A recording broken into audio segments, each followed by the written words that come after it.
Russian servicemen fighting in Ukraine and their relatives massively complain about the soldiers not being allowed to terminate contracts. The command will not let them return home. In response to letters of resignation, the command threatens soldiers with criminal cases or being sent to pretrial detention centers or the front lines. Novaya Gazeta. Europe found a soldier that had managed to break the contract and return home. He told us why servicemen are massively resigning and what happens to someone who tries to stop their involvement in the war.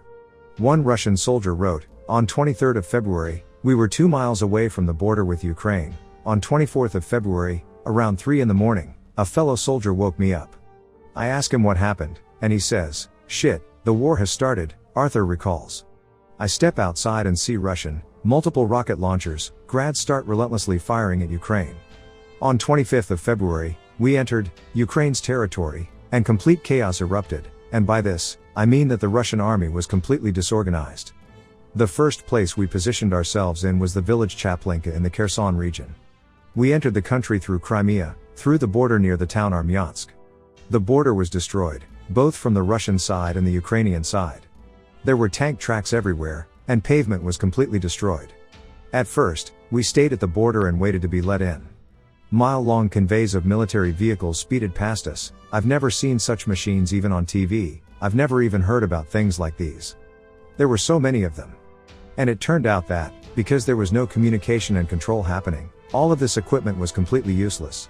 Accordingly, due to the fact that almost no one is actually training soldiers for anything, if we don't take initiative into our own hands, we are left with nothing," he adds, talking about his first days in Ukraine. According to him, during the first months of the war, resignations and termination of contracts were a normal practice. In our battalion, there were around 80 people if you count the conscripts. About 30 of them quit during the war, but that was before they had started punishing people for resigning.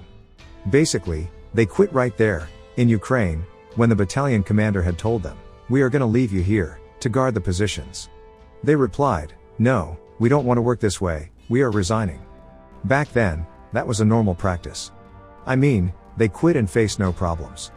I think that was in the middle of March. Putin's military it's now trying to mobilize jailed convicts to fight in his failed war.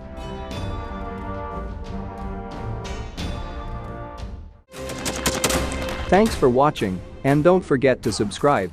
Also, if you want to support Warthog Defense, please become our member and get early access to new videos, exclusive members-only videos, and become administrator in comment section.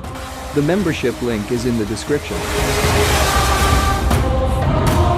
Rescues every day. We had a guy last week at 6 rescues in 6 days. He's doing the job every day.